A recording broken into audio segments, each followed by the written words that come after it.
Everybody who's ever been massively successful respects time.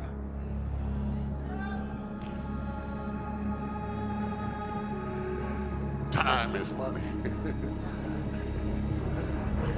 That's why they pay you for 40 hours a week, because there is a correlation between the money in your life and the time in your life. It talks to us about the power of time. And only people who don't expect much will come late and see nothing wrong with it, because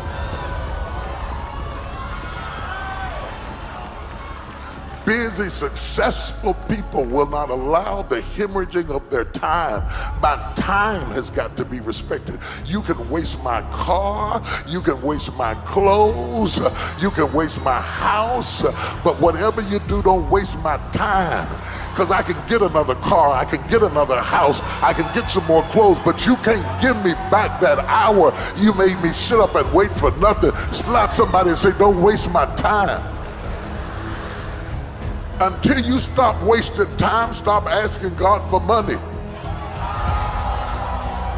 Stop talking to God about your dreams. Stop talking to God about what you're hoping for. Stop talking to God about what you're wanting to do in your life, because God respects time.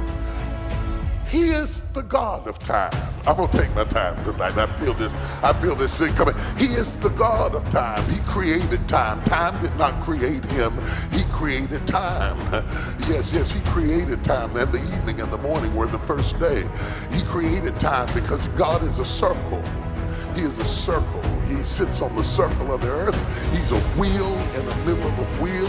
He created time. That's why we give rings at a wedding, because it says, I'm going to love you endless, without end, without corners, without edges. We don't give boxes. We don't give squares. We give circles, because there is no end to it. And God is a circle because there is no end to him. From everlasting to everlasting, thou art God.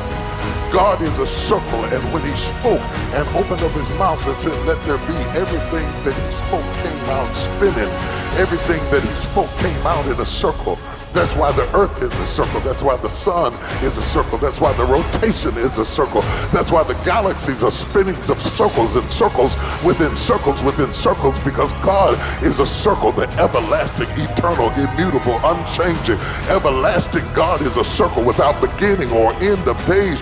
You can't trace him. You can't stop him. You can't find his edge. You can't cut no corners. From everlasting to everlasting, you've always been God. Before there was anybody there to tell you you were God, you were God all by yourself. Before the angels woke up in the morning, before the thunder ever clapped his hand, before the lightning ever blinked in your presence, before the wind ever blew across the waters, you were God before there was anybody to write a song, to write a poem, to lift up a praise, to do a dance, to do a shout.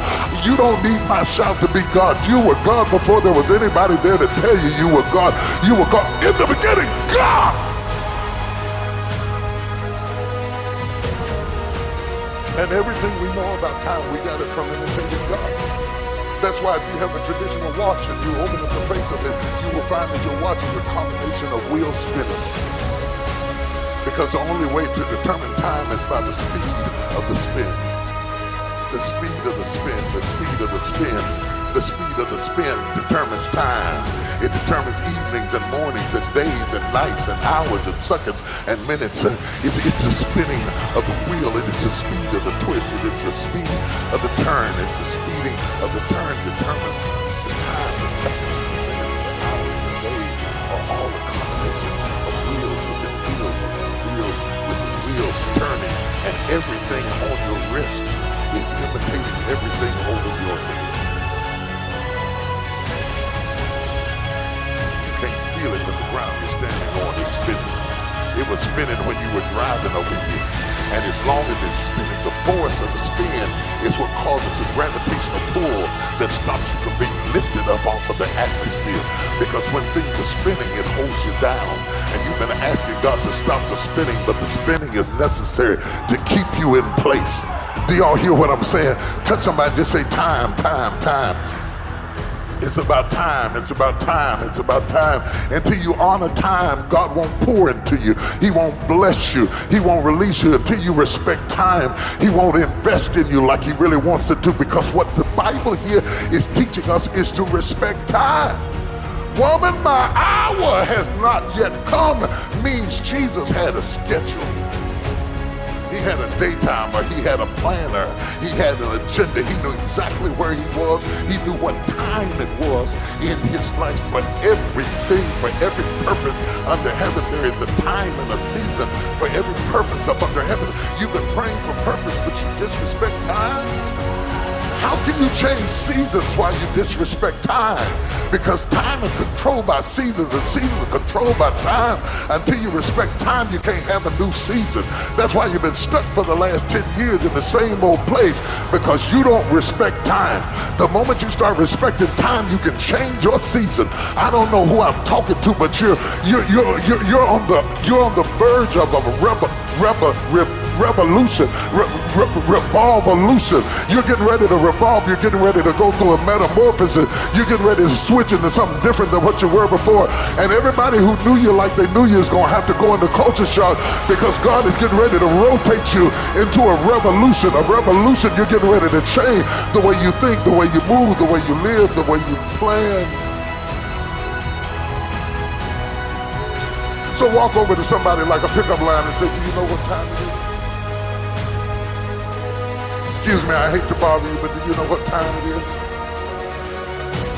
Because until you know what time it is, how can you monitor success until you know what time it is? That's why your dream will always be a dream, and it will never be a goal, because it has no date. And as long as a dream has no date, it will never become a goal. It will always remain in the euphoric, the idealistic. It will always be extended somewhere in the fantasies of your life. And that's why your dream never becomes a reality, because you never put a date to it. The moment a dream has a date, it becomes a goal. It transitions, it goes to a metamorphosis. Who am I talking to? You've been wondering why you've been dreaming the same thing for years and never seeing it come to pass? It's because your dream has to become a goal. Until you understand the problem, you can't be the answer.